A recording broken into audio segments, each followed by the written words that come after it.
ഇവിടെ വന്നു കയറിയ ആ രാത്രി തന്നെ മറ്റാരും അറിയാതെ എൻ്റെ ഉദ്ദേശം അലനെ ധരിപ്പിക്കണമെന്ന് ഞാൻ കരുതിയതാണ് അമ്മച്ചി. പക്ഷേ സൈനിക്കും ബെന്നിക്കും സംശയം തോന്നുന്നു പേടിച്ച് ഞാനത് പിന്നെ ആകട്ടെ എന്ന് വെച്ചു.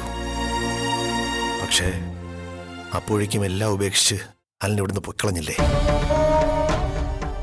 ഇപ്പൊ ചിന്തിക്കുമ്പോൾ ആ രാത്രി തന്നെ എല്ലാം അലനോട് തുറന്നു പറഞ്ഞിരുന്നെങ്കിൽ ഇതൊന്നും ഇങ്ങനെ ആകില്ലായിരുന്നു തോന്നുന്നു. ഇനിയിപ്പോ എന്നെ ചെയ്യൂടാ മോനെ? അവൻ മടങ്ങി വരുന്നതും കാത്ത് എത്ര നാളെന്ന് കരുതിയ അവളെ ഇവിടെ ഇങ്ങനെ. ഇനി അവൻ വന്നാ തന്നെ നീ ഉദ്ദേശിക്കുന്നത് പോലെയൊക്കെ കാര്യങ്ങളായിത്തീരുമെന്ന് എന്നതാ ഉറപ്പ്? ഉറപ്പുണ്ടമ്മച്ചി. എന്റെ വിശ്വാസവും പ്രതീക്ഷകളും ചതിക്കില്ലെന്ന് എനിക്ക് ഉറപ്പുണ്ട്. അലൻ വരും, വരാതിരിക്കാൻ അയാൾക്കാവില്ല. പക്ഷെ അതിനു മുമ്പ് എനിക്ക് ചില കാര്യങ്ങൾ കൂടി ചെയ്തു തീർക്കാനുണ്ടമ്മച്ചി.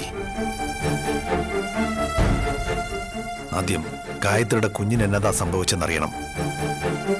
ഈ വീട്ടിലുള്ള ആരെങ്കിലും ആയിരിക്കും അതിന് പിന്നിലെന്ന് എനിക്ക് സംശയമുണ്ടമ്മച്ചി. അങ്ങനെ ഒരു സംശയം എനിക്കും സൂസമ്മയ്ക്കും ഒക്കെ ഉണ്ടായിരുന്നടാ. പക്ഷെ അക്കാര്യത്തില് അപ്പച്ചനും മക്കൾക്കും ഒരു മനസ്സറിവില്ലെന്നാണല്ലോ ആണയിട്ട് പറയുന്നത്.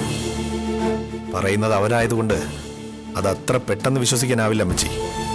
ഒരുപക്ഷെ അപ്പച്ചൻ അതിൽ മനസ്സറിവില്ലെങ്കിലും മറ്റു രണ്ടുപേരുടെയും കാര്യം അതുപോലല്ല. എന്നതാടാ? നിനക്ക് അങ്ങനെ എന്നതേലും സംശയം വല്ലതും തോന്നിയോ? ഒന്നും അങ്ങോട്ട് ഉറപ്പിച്ച് പറയാൻ പറ്റില്ല അമ്മച്ചി.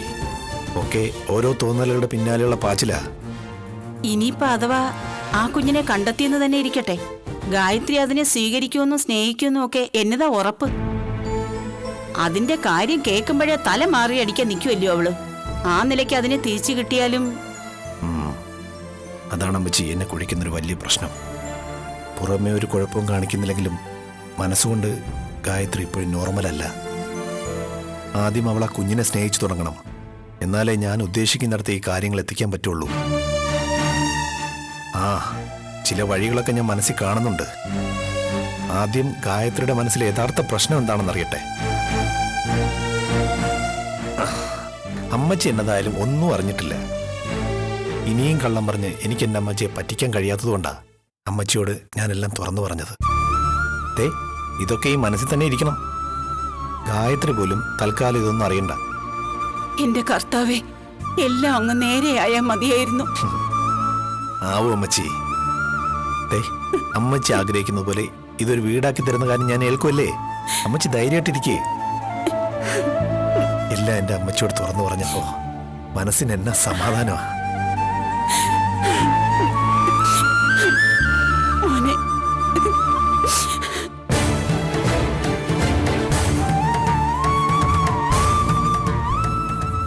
നേരാണോടി മോളെ? എന്നിട്ട് എന്നതാ നീ ഇത് നേരത്തെ പറയാഞ്ഞേ? എന്നിട്ടിപ്പോ അവനെന്താ പറയുന്നേ?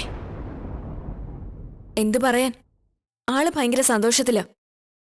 എന്നോട് നേരിട്ടൊന്നും പറഞ്ഞില്ലെന്നേ ഉള്ളൂ. സന്തോഷം. ഇനിയെങ്കിലും അവനോട് നാശം പിടിച്ച സ്വഭാവം നിർത്തി മാനവ മര്യാദയ്ക്ക് ജീവിക്കാൻ പറ. ലോകത്ത് മാന്യമായ എന്തെല്ലാം തൊഴിലുണ്ടടി. ഈ കൂലിത്തല്ലും കവലച്ചട്ടപ്പിത്തരം കൊണ്ട് നടന്നാലേ അവന് സന്തോഷത്തോടെ ജീവിക്കാൻ പറ്റുമെന്നുള്ളോ? ഇനിയിപ്പോ നമ്മൾ എന്നാ പറഞ്ഞിട്ടും കാര്യമില്ല റാഹേലേ. ഇതിപ്പോ കഴിച്ചിട്ട് തുപ്പാനും വയ്യ, മാസുരിച്ചിട്ട് ഇറക്കാനും വയ്യ എന്നതുപോലെ ആയിപ്പോയി. കുഞ്ഞുകൂടി ആയ സ്ഥിതിക്ക് അവന്റെ മുഖത്ത് നോക്കി ഒന്നും അറുത്തു മുറിച്ച് പറയാനും പറ്റാത്ത കണ്ടീഷനായി. അക്കാര്യത്തിൽ അപ്പച്ചൻ വിഷമിക്കണ്ട. നിങ്ങളാരും ജോസൂട്ടിയോട് ഇതേപ്പറ്റിയൊന്നും സംസാരിക്കണ്ട. പറയാനുള്ളതൊക്കെ ഞാൻ ജോസൂട്ടി അറിയിച്ചിട്ടുണ്ട്. പഴയ രീതിയിൽ മുന്നോട്ട് പോകാനാണ് ജോസൂട്ടിയുടെ നിലപാടെങ്കിൽ എനിക്കും പല കാര്യങ്ങൾ ആലോചിക്കേണ്ടി വരും. എന്നതാടി നീ ഇങ്ങനെയൊക്കെ പറയുന്നത്? നിങ്ങൾ തമ്മിൽ എന്നായാലും പ്രശ്നമുണ്ടോ? ഇതുവരെയുള്ള പ്രശ്നങ്ങൾ പോലെയല്ല അമ്മച്ചി ഇനി അങ്ങോട്ടുള്ള പ്രശ്നങ്ങൾ. ഇതുവരെ ജോസൂട്ടി ചെയ്തതൊക്കെ ഒരുപക്ഷെ ഞാൻ ക്ഷമിക്കുമായിരിക്കും. പക്ഷേ ഇച്ചായന്റെ കുഞ്ഞിന്റെ കാര്യത്തിൽ ഞാൻ സംശയിക്കുന്നത് പോലെ ജോസൂട്ടിക്ക് പങ്കുണ്ടെങ്കിൽ ചില കടുത്ത തീരുമാനങ്ങൾ നടപ്പാക്കേണ്ടി വരും. അതുകൊണ്ട് തന്നെയാ ഞാൻ ഈ വിവരം നിങ്ങളോട് പറയാതിരുന്നത്. നിനക്കുറപ്പുണ്ടോ മോളെ അവൻ ആ കാര്യത്തിൽ ഇടപെട്ടിട്ടുണ്ടെന്ന്? അങ്ങനെ കരുതാൻ മാത്രം അവൻ എന്തെങ്കിലും നിന്നോട് പറഞ്ഞോ? എന്നതാടി? അങ്ങനെ എന്നതേലും ഉണ്ടെങ്കിൽ നീ ഞങ്ങളോട് തുറന്നു പറ. വ്യക്തമായി അറിഞ്ഞാലല്ലേ നമുക്ക് അവനോട് കാര്യകാരണ സഹിതം ചോദിക്കാൻ പറ്റൂ. അങ്ങനെ വ്യക്തമായ തെളിവുകളൊന്നും എന്റെ പക്കലില്ല അമ്മച്ചി. എങ്കിലും ജോസൂട്ടി അക്കാര്യത്തിൽ നിരപരാധിയല്ലെന്ന് എനിക്ക് ഉറപ്പുണ്ട്.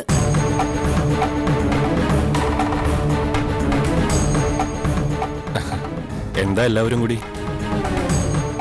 ഇവള് വിശേഷമൊക്കെ പറഞ്ഞു കാണൂലല്ലേ? 1 മാസം കഴിഞ്ഞ് ചെക്കപ്പിന് ചെല്ലണമെന്നാ ഡോക്ടർ പറഞ്ഞത്.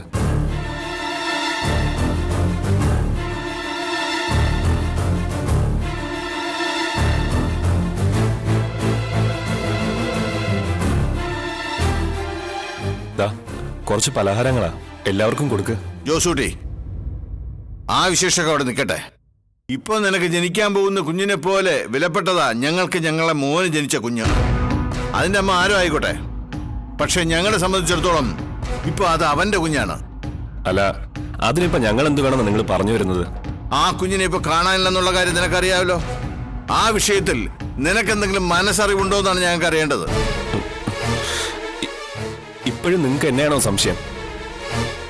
എന്നാതെ എല്ലാവരോടും കൂടി ഒരിക്കൽ കൂടി പറയാ, ആ കൊച്ചിന്റെ കാര്യത്തില് എനിക്ക് യാതൊരു മനസ്സറിവും ഇല്ല. ഇനി ഈ കാര്യം പറഞ്ഞ് ആരും എന്നോട് ചോദിക്കാൻ വന്നേക്കരുത്. എല്ലാവരും കൂടി ഇങ്ങനെ വളഞ്ഞെന്ന് ചോദ്യം ചെയ്യുന്നത് എനിക്ക് ഇഷ്ടമല്ല. ഇത് നിന്നോട് കൂടിയാ ഞാൻ പറയുന്നത്.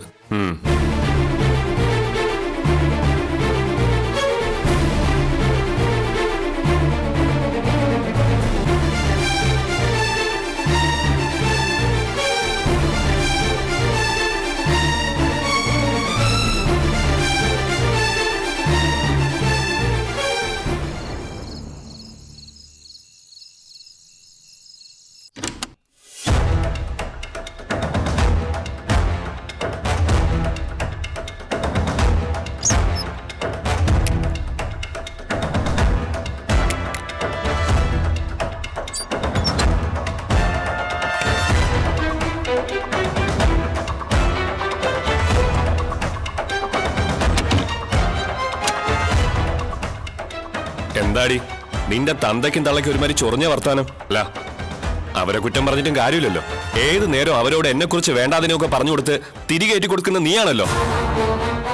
ഞാൻ പറയുന്നത് അനാവശ്യമാണെന്ന് എനിക്ക് തോന്നിയിട്ടില്ല. മാത്രമല്ല, ഞാൻ സംശയിച്ചതൊക്കെ സത്യമായിട്ടുള്ള കാര്യങ്ങളാണെന്ന് ഓരോ ദിവസവും ഓരോ നിമിഷവും കഴിയുന്തോറും എനിക്ക് ബോധ്യമായിക്കൊണ്ടിരിക്കുക. എന്തോ നടി നിനക്ക് ഇത്ര ബോധ്യപ്പെടാൻ? ഞാനാണ് നിന്റെ ഇച്ചായന്റെ കുഞ്ഞിനെ തട്ടിയെടുത്തെന്ന് നിന്റെ കയ്യിൽ തെളിവല്ലോ ഉണ്ടോ? നിന്റെ അപ്പന്റെ അമ്മച്ചിയുടെയും പറച്ചിലും പെരുമാറ്റവും കണ്ടാ തോന്നുമല്ലോ അത് ചെയ്തത് ഞാനാണെന്നുള്ള സകല തെളിവുകളും അവരുടെ കയ്യിലും നിന്റെ കയ്യിലും ഉണ്ടെന്ന്. ഒരു തെളിവിന്റെ ആവശ്യമില്ല ജോസൂട്ടി. സ്വന്തം മനസാക്ഷിയോട് ചോദിച്ചു നോക്കിയാ മതി.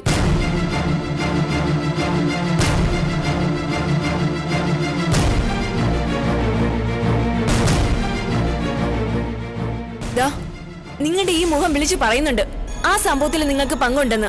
എന്താ ഞാൻ പറഞ്ഞത് ശരിയല്ലേ ജോസൂട്ടി? ആണോ? എങ്കിൽ അത് ശരിയായിരിക്കും. കാരണം മോഹലക്ഷ്മി നോക്കി നീ പറയുന്നത് വളരെ വളരെ കറക്റ്റ് ആയിരുന്നല്ലോ. എങ്കിൽ നമുക്കൊരു കാര്യം ചെയ്യാടി. നാളെ മുതല് നമ്മുടെ വീട്ടിന്റെ മുന്നിൽ ഒരു ബോർഡും കൂടെ വെക്കാം. മോഹലക്ഷ്മി നോക്കി കാര്യങ്ങളൊക്കെ പറയുന്നു. എന്താ 10 കാശ് ആ വഴി നിനക്ക് കിട്ടുമല്ലോ. കളിയാക്കണ്ട നിങ്ങള്. അങ്ങനെ നിങ്ങൾ ഇതിൽ നിന്ന് ഒഴിഞ്ഞു മാറാനും നോക്കണ്ട. എന്റെ ഇച്ചായന്റെ കുഞ്ഞിനെ നിങ്ങൾ അറിയാതെ ഒന്നും സംഭവിക്കില്ലെന്ന് എനിക്ക് ഉറപ്പുണ്ട്. എന്തിനാ ജോസൂട്ടി ഇങ്ങനെ മനസാക്ഷിയില്ലാതെ പെരുമാറുന്നേ? അതിനു വേണ്ടി എന്ത് തെറ്റാ ആ കുഞ്ഞും ഗൗരി നിങ്ങളോട് ചെയ്തത്? കർത്താവിനെ ഓർത്ത് ജനിക്കാൻ പോകുന്ന നമ്മുടെ കുഞ്ഞിനെ ഓർത്തെങ്കിലും നിങ്ങൾ അതിനെ തിരിച്ചു കൊടുക്ക അവൾക്ക്. എനിക്ക് ഒരുത്തന്റെ കുഞ്ഞിന്റെയും കാര്യങ്ങളൊന്നും അറിയില്ല. ഞാൻ ആരുടെ കയ്യിൽ നിന്നും 10 പൈസ എടുത്തിട്ടുമില്ല. ഇതൊക്കെ നിന്നോട് ഞാൻ 1000 തവണ പറഞ്ഞിട്ടുള്ളതാ. പിന്നെയും സർവത്ര സമയവും അതെന്തിയെ ഇതൊക്കെ എന്തൊക്കെ ചെയ്തു എന്നൊക്കെ പറഞ്ഞ് എന്റെ പിന്നാലെ നടന്ന് ശല്യപ്പെടുത്തിയാണ്ടല്ലോ. വയറ്റി കിടക്കുന്ന കുഞ്ഞിന്റെ കാര്യം ഞാനങ്ങ് മറന്നേക്കുവേ.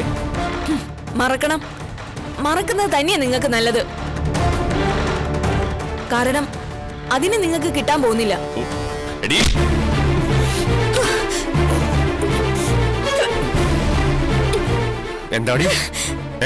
എന്താടി നീ പറഞ്ഞത്? ഇതും പറഞ്ഞ് എന്നെ വിരട്ടാൻ തുടങ്ങിയിട്ട് കുറച്ച് നേരമായല്ലോ. നിർത്തിക്കോണം. ഇത് വിരട്ടും ഭീഷണിയൊന്നും അല്ല, നടക്കാൻ പോകുന്ന കാര്യം തന്നെയാ പറഞ്ഞത്. ഇന്നലെ രാത്രി ഞാനത് പറഞ്ഞപ്പോ അത് നിങ്ങളെ വിരട്ടാൻ പറഞ്ഞെന്ന് കരുതിയോ?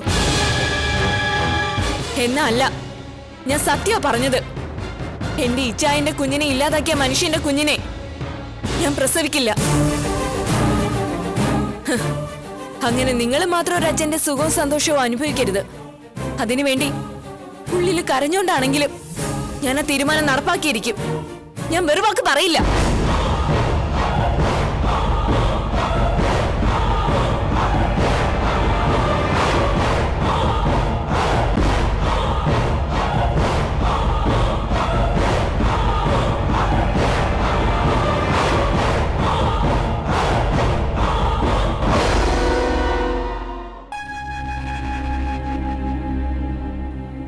Gayathri, can you hear me? ഞാൻ പറയുന്നത് കേൾക്കാമോ ഗായത്രിക്ക്?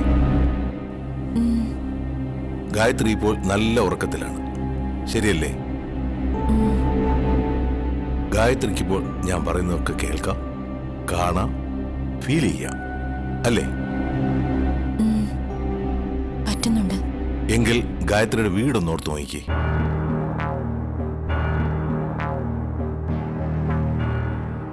അവിടെ ഇപ്പോൾ ആരൊക്കെയുണ്ട്? കമോൺ, ഓർത്തെടുക്കാൻ പറ്റുന്നുണ്ടോ ഗായത്രിക്ക്? അച്ഛൻ, അമ്മ, പിന്നെ ഗൗരിയും ഞാനും. വീട്ടിൽ ആരെയാ ഗായത്രിക്ക് കൂടുതൽ ഇഷ്ടം? എന്റെ ഗൗരിയെ. അതെന്താ അങ്ങനെ? ഗായത്രിക്ക് അച്ഛനെയും അമ്മയും ഇഷ്ടമല്ലേ? ഇഷ്ടമാണ്, ഒരുപാട് ഇഷ്ടം ഗൗരിയോടാ. അതെന്താ ഗായത്രിക്ക് അനിയത്തിയോട് അത്രയ്ക്ക് ഇഷ്ടം തോന്നാൻ കാരണം? അവള് പാവോ, എന്നെ ഒരുപാട് ഇഷ്ടമാ അവൾക്ക്. ആഹാ, എനിക്കും അങ്ങനെ തന്നെയാ. ഞങ്ങള് ശരിക്കും ഫ്രണ്ട്സിനെ പോലെയാ. ഗൗരിയെ കഴിഞ്ഞാ പിന്നെ ഗായത്രിക്ക് ആരെയാ കൂടുതൽ ഇഷ്ടം? അലനെ? അലൻ ജോസഫിനെ ഇഷ്ടമായിരുന്നില്ലേ? നിങ്ങൾ തമ്മിൽ സ്നേഹത്തിലായിരുന്നു, ഐ മീൻ വിവാഹം കഴിക്കാൻ ആഗ്രഹിച്ചിരുന്നു, അല്ലേ? എന്നിട്ടെന്താ അങ്ങനെ ഉണ്ടാകാഞ്ഞത്? ഗായത്രിയുടെ വീട്ടുകാർക്ക് സമ്മതമല്ലായിരുന്നു, അല്ലേ? എന്റെ അച്ഛനും അമ്മയ്ക്കും ഇതൊന്നും അറിയില്ല. ഗൗരിക്കോ? ഗൗരിയോട് കുറച്ചൊക്കെ പറഞ്ഞിട്ടുണ്ട്. കുറച്ചെന്ന് പറയുമ്പോ അതെന്താ അങ്ങനെ? ഗൗരി അത്രയ്ക്ക് ഇഷ്ടമായിരുന്നില്ലേ? പിന്നെന്താ പറയായിരുന്നത്? അത് പിന്നെ പ്രഗ്നന്റ് ആയ കാര്യം ആരെയും അറിയിക്കരുതെന്ന് അലൻ പറഞ്ഞിരുന്നു. ഓക്കെ ഓക്കെ, അത് പോട്ടെ. ഗായത്രി പ്രഗ്നന്റ് ആണെന്ന് അറിയാമായിരുന്നില്ലേ? അപ്പോ സ്വാഭാവികമായും ആ കുഞ്ഞിപ്പോ എവിടെയുണ്ടെന്ന് ഗായത്രിക്ക് അറിയാമായിരിക്കുമല്ലോ. എന്താ ഗായത്രിക്ക് അറിയില്ലേ? അത് മോനാണോ അത് മോളാണോ? എന്താ ഗായത്രിക്ക് ആ ബേബി ഇഷ്ടമല്ലേ? അല്ല. അതെന്താ അങ്ങനെ? ആ പറയൂ, എന്തുകൊണ്ടാ ഗായത്രിക്ക് ആ കുഞ്ഞിനെ ഇഷ്ടപ്പെടാനൊക്കാത്തത്?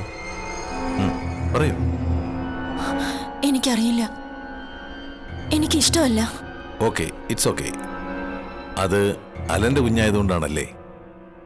അലൻ ഗായത്രിയെ മനഃപൂർവ്വം ചതിച്ചതാണെന്ന് ഗായത്രിക്ക് തോന്നുന്നുണ്ടോ?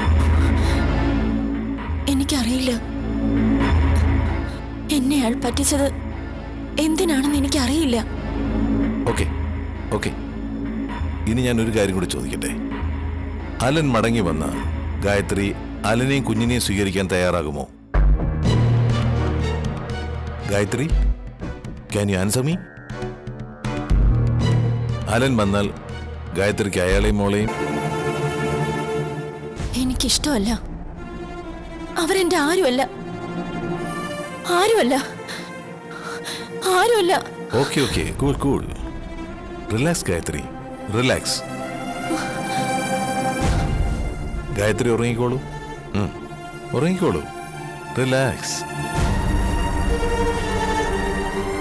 Wake her after 15 minutes. Okay doctor.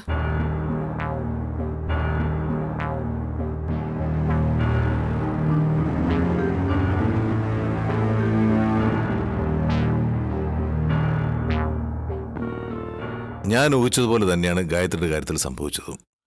ഒരമ്മയ്ക്ക് താൻ പ്രസവിച്ച കുഞ്ഞിനോട് വെറുപ്പും വിദ്വേഷവും തോന്നുന്നത് വളരെ അപൂർവമാണ്. ഒരു കുഞ്ഞിന്റെ വളർച്ചയുടെ പല ഘട്ടങ്ങളിലും, ഐ മീൻ വളരുന്ന സാഹചര്യങ്ങൾ, ജീവിതത്തെ ബന്ധിപ്പിക്കുന്ന ചുറ്റുപാടുകൾ, അമ്മയുടെയും കുഞ്ഞിൻ്റെയും ആറ്റിറ്റ്യൂഡുകൾ, അങ്ങനെ പല ഘടകങ്ങളും ഈ അമ്മയും കുഞ്ഞിനെയും തമ്മിൽ മാനസികമായി അകറ്റിയേക്കാം. പക്ഷേ ഗായത്രിയുടെ കാര്യത്തിൽ സംഭവിച്ചത് ഇവിടെ ഈ പറഞ്ഞ ഘടകങ്ങളൊന്നുമല്ല. കാരണം ആ കുഞ്ഞിനെ ആദ്യം കണ്ട മാത്രയിൽ തന്നെ അവൾ സ്വന്തം കുഞ്ഞിനെ വെറുത്തു തുടങ്ങിയിരുന്നു. അങ്ങനെയാണ് ഡോക്ടർ എനിക്കും തോന്നിയത്. അതുകൊണ്ടാണ് ഞാൻ അവളെ ഇവിടേക്ക് കൂട്ടിക്കൊണ്ടുവന്നത്. ഗായത്രിക്ക് മാനസികമായ എന്തെങ്കിലും കുഴപ്പം? യെസ്, സണ്ണിയുടെ സംശയം ശരിയാണ്. ഗായത്രി ഇപ്പോൾ നമ്മൾ ഫീൽ ചെയ്യുന്നത് ഒരു നോർമൽ പേഴ്സണാലിറ്റിയാണ്. പക്ഷേ അത് യാഥാർത്ഥ്യമല്ല. ഞാൻ മനസ്സിലാക്കിയെടുത്തോളം 3 മെന്റൽ ട്രാൻസിഷൻ പീരീഡിലൂടെയാണ് ഗായത്രി കടന്നു വന്നത്. അച്ഛനും അമ്മയും അനിയത്തിയും അടങ്ങുന്ന സന്തോഷകരമായ ഒരു കുടുംബജീവിതം. അതിനിടയിൽ അലൻ ജോസഫ് എന്ന യുവാവുമായുള്ള പ്രണയം. തുടർന്ന് അലനിൽ നിന്ന് അവൾ പ്രഗ്നന്റ് ആവുന്നു. വീട്ടുകാരെ മറ്റുള്ളവരെ അറിയിക്കാതെ രഹസ്യമാക്കി മാനസിക സംഘർഷം അനുഭവിച്ചു തുടങ്ങിയ സമയം. ഒരുപക്ഷെ അത് താങ്ങാനാവാത്തൊരു സ്റ്റേജിൽ എത്തിയിരുന്നെങ്കിൽ ഗായത്രി ആത്മഹത്യയെക്കുറിച്ച് പോലും ചിന്തിച്ചു പോകാമായിരുന്ന ഒരു സ്റ്റേജാണത്. ഞാൻ പറഞ്ഞല്ലോ ഡോക്ടർ, ആ ഇടയ്ക്കാണ് കടക്കണിപ്പെട്ട് ഗായത്രി അച്ഛനും. ഞാൻ അതിലേക്ക് തന്നെയാണ് വരുന്നത്. ആ അറ്റംപ്റ്റിൽ നിന്ന് ഗായത്രി രക്ഷപ്പെട്ടെങ്കിലും മനസ്സ് ഓർമ്മകൾ അവൾക്ക് നഷ്ടപ്പെടുന്നു. അങ്ങനെ ഒരു ചേഞ്ച് ഓവർ അവൾക്ക് സംഭവിച്ചിട്ടുണ്ടെങ്കിൽ ഒരുപക്ഷെ അവൾ അതിനു മുമ്പ് അനുഭവിച്ച മാനസിക സംഘർഷം കൊണ്ടുകൂടിയാകണം. പ്രഗ്നൻസിയുടെ വളരെ ഏർലിയർ സ്റ്റേജിൽ തന്നെ ഗായത്രിയുടെ മനസ്സും ശരീരവും 2 ധ്രുവങ്ങളിലായിരുന്നു. അതായത് ശരീരത്തിൽ സംഭവിച്ചുകൊണ്ടിരുന്ന മാറ്റങ്ങൾ മാനസികമായി ഗായത്രിക്ക് ഫീൽ ചെയ്തിരുന്നില്ലെന്നർത്ഥം. അവിടെയാണ് ഞാൻ നേരത്തെ പറഞ്ഞ 3 സ്റ്റേജുകളുടെ പ്രസക്തി. എല്ലാം അറിയാവുന്ന ഗായത്രി, അവിടുന്ന് ഓർമ്മയും മനസ്സും കൈവിട്ടുപോയ ഗായത്രി, വീണ്ടും ഡെലിവറി കഴിഞ്ഞ് മാനസിക നില വീണ്ടെടുത്ത ഗായത്രി. ഞാൻ പറയുന്നത് സണ്ണിക്ക് മനസ്സിലാകുന്നുണ്ടോ? ഉണ്ട് ഡോക്ടർ. ഈ സെക്കൻഡ് സ്റ്റേജാണ് ഗായത്രിയുടെ ഇപ്പോഴത്തെ അവസ്ഥയ്ക്ക് കാരണം, അല്ലേ ഡോക്ടർ? Yes, of course. ഒരു സ്ത്രീ അമ്മയാകുന്നത് വെറും ഒരു ഫിസിക്കൽ പ്രോസസ് മാത്രമല്ല. മനസ്സുകൊണ്ടും അവൾക്ക് ആ ചേഞ്ച് മനസ്സിലാകുകയും അത് ഫീൽ ചെയ്യുകയും വേണം.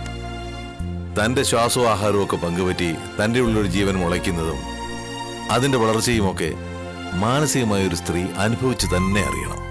അതിനെയാണ് നമ്മൾ ഈ മാതൃത്വം എന്നൊക്കെ പറയുന്നത്. അൺഫോർച്ചുനേറ്റ്ലി ഗായത്രിക്ക് അങ്ങനെ ഒരു കാലം അനുഭവിച്ചറിയാനായില്ല. അതുകൊണ്ട് തന്നെ തനിക്ക് ജനിച്ച ആ കുഞ്ഞുമായി അവൾക്കൊരു മാനസിക അടുപ്പം ഉണ്ടായിട്ടില്ല. ഡെലിവറിയോടുകൂടി അവൾക്ക് ഓർമ്മ തിരിച്ചു കിട്ടിയെങ്കിലും താനൊരു അമ്മയാണെന്ന സത്യത്തോട് ഗായത്രിക്ക് മനസ്സുകൊണ്ട് പൊരുത്തപ്പെടാനാകുന്നില്ല. പോരാത്തതിന് തന്നെ ചതിച്ച ആളിന്റെ കുഞ്ഞും. ശരീരം കൊണ്ടും താനൊരു അമ്മയാണെന്ന് ബോധ്യപ്പെട്ടാലും മനസ്സുകൊണ്ട് ആ സത്യത്തെ അംഗീകരിക്കാൻ അവൾ തയ്യാറാകുന്നില്ല. അതുകൊണ്ടാണ് കുഞ്ഞിനെ നേരിൽ കാണുന്ന മാത്രയിൽ തന്നെ ഗൗരിയോടും ആ കുഞ്ഞുമായി ബന്ധപ്പെട്ട എല്ലാവരോടും തട്ടിക്കയറുകയും വയലന്റ് ആകുകയും ചെയ്യുന്നത്. ഇതിൽ നിന്നൊരു റിക്കവറി അങ്ങനെ ഒറ്റയടിക്ക് ചികിത്സിച്ച് മാറ്റാവുന്ന ഒന്നല്ല ഈ മെന്റൽ ഡിസോർഡർ കേസുകൾ. പ്രോപ്പറായ അവയർനെസ്, കെയർ, റിലാക്സേഷൻ, അങ്ങനെ ഗ്രാജുവലായ ഒരു റിക്കവറിയെ ഈ കേസിൽ നടക്കത്തുള്ളൂ. ആദ്യം വേണ്ടത് അവളെ ആ കുഞ്ഞുമായി മെല്ലെ അടുപ്പത്തിലാക്കുക എന്നുള്ളതാണ്. പക്ഷെ ഡോക്ടർ, ഞാൻ പറഞ്ഞല്ലോ, ആ കുഞ്ഞിപ്പം മിസ്സിംഗ് ആണ്. അതിനെ തിരിച്ചു കിട്ടുമെന്ന് തന്നെ നമുക്ക് പ്രതീക്ഷിക്കാം. ഏതായാലും ഒരു കാര്യം ചെയ്യും, ഗായത്രി ഒരു കുഞ്ഞിന്റെ അമ്മയാണെന്ന ബോധ്യം അവളെ കൂടെ കൂടെ ഓർമ്മിപ്പിക്കണം. അതൊരിക്കലും ഫോഴ്സ്ഫുൾ ആയിട്ടാവരുത്. സ്നേഹത്തോടെ അവളെ അതേപ്പറ്റി ബോധവതിയാക്കണം.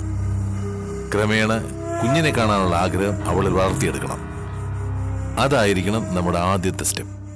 ഡോക്ടർ, ആ വരൂ. ഗായത്രി നന്നായി ഉറങ്ങിയല്ലേ? Are you all right? Yes, ഞാൻ വല്ലാതെ ഉറങ്ങിപ്പോയതുപോലെ. നല്ല കാര്യമല്ലേ? നന്നായിട്ടൊന്ന് ഉറങ്ങിക്കിട്ടാൻ മനുഷ്യൻ എന്തെല്ലാം പെടാപാടാ പെടുന്നു. ഗായത്രി ഞാനൊന്ന് എക്സാമിൻ ചെയ്തതാ. You are perfectly all right. ഒന്നും പേടിക്കാനില്ല. തൽക്കാലം ഞാനൊരു ടാബ്ലറ്റ് എഴുതാം, പിന്നെ കുറച്ച് വൈറ്റമിൻസും. ഇത് കഴിച്ചാൽ മതി. പോയിട്ട് 1 മാസം കഴിഞ്ഞ് വന്ന് തന്നെ ഒന്ന് കാണണം. ശരി, okay doctor, thank you. Okay, വാ.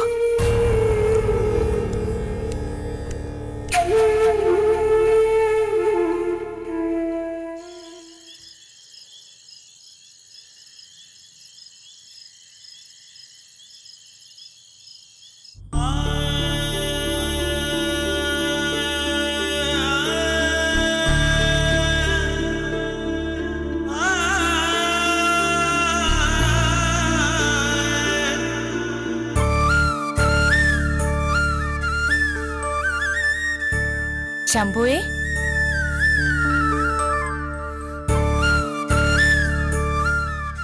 എന്തു പറ്റി നിനക്ക്? ഏയ് ഒന്നുമില്ലമ്മേ. കാത്തുന്നാ നേരത്തെ കിടന്നത്. 2-3 ദിവസമായിട്ട് അങ്ങനെയാ. ഇനി ഗുരുവായൂർ പോയിട്ട് വരുന്നവരെ അമ്മയ്ക്ക് ഇനി ആ ഒരു ഒറ്റ ചിന്ത മാത്രമേ ഉണ്ടാവുള്ളൂ. പോയിട്ട് വന്നാലോ? പിന്നെ ഒരാഴ്ചത്തേക്ക് ഇവിടെ ആർക്കും ചെവിതല കേൾക്കണ്ട. അമ്മയുടെ കണ്ണിൽ മാത്രം പെടുന്ന എന്തോരം വിശേഷങ്ങൾ ഉണ്ടാവും അവിടെ. കാത്തൂനെ ഏതായാലും ഒറ്റയ്ക്ക് വിടണ്ട, അമ്മയ്ക്ക് കൂടെ പോയിക്കൂടെ? ഞാൻ പോയാ ഇവിടെ നിന്റെ കാര്യങ്ങൾ നോക്കാൻ ആരാ? ഇനിയിപ്പൊ കല്യാണത്തിന് മുമ്പ് നമുക്ക് 3 പേർക്കും കൂടി ഒന്ന് പോണം. അമ്മയ്ക്ക് പ്രശ്നമൊന്നും ഉണ്ടാവില്ല. അസോസിയേഷൻകാർ എല്ലാവരും ഉണ്ട്.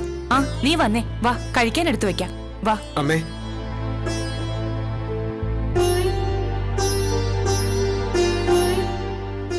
അയാൾ പിന്നെ വിളിച്ചായിരുന്നോ ബാഹുലേൻ? ഇന്നലെ വിളിച്ചതേ ഉള്ളൂ. ഞാൻ പറഞ്ഞില്ലേ, നിശ്ചയത്തിന്റെ കാര്യവും പിന്നെന്താ സ്വർണ്ണം എടുക്കുന്ന കാര്യമൊക്കെ പറഞ്ഞു. എന്താ മോനെ? ഏ, ഞാൻ അയാളോട് ഒരു റിക്വസ്റ്റ് നടത്തിയാലോ എന്ന് ആലോചിക്കുക. എന്താ?